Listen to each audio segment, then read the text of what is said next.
Welcome to the Jesse Cantarutti Show. We sit down with inspiring people across America to share the stories behind their success so you can grow and win too. New episodes weekly. Welcome back to the Jesse Cantarutti Show. Jesse is still out sick, but he's promised to come back for next week's episode, one that I encourage each of you to tune into. To recap, in part 1, I shared my journey as an entrepreneur and business owner, the growth, the risks, and the lessons learned along the way.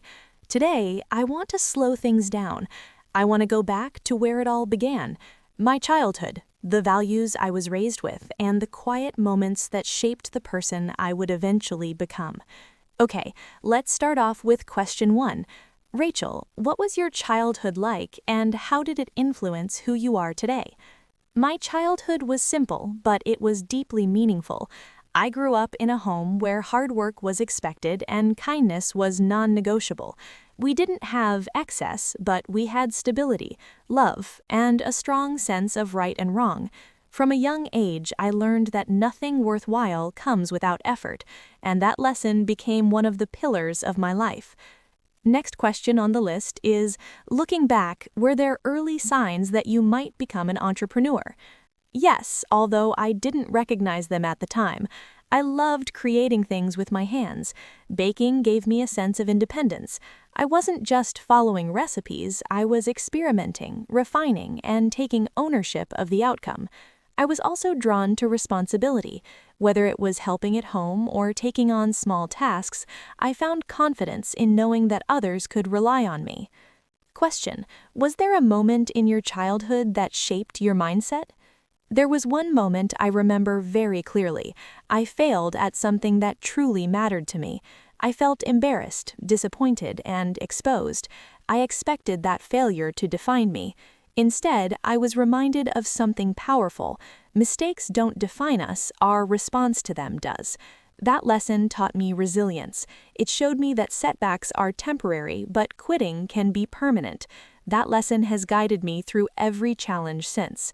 Question: what values from your upbringing still guide you as a business owner today? Integrity, humility, perseverance. I was raised to treat people with respect, to honor my commitments, and to take responsibility, even when it was uncomfortable. In business, those values matter. Customers remember how you make them feel. Employees remember how you treat them. And success built on strong values has staying power. Question: how important was family support in your journey? It was everything.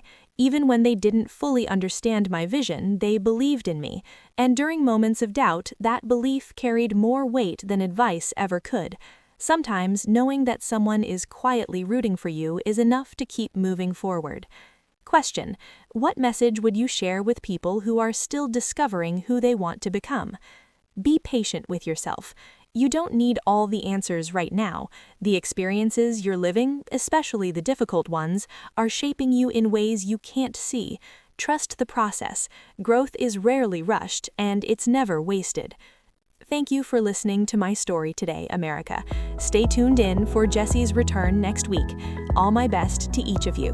Stay tuned for next week's episode. This is the Jesse Cantarutti Show.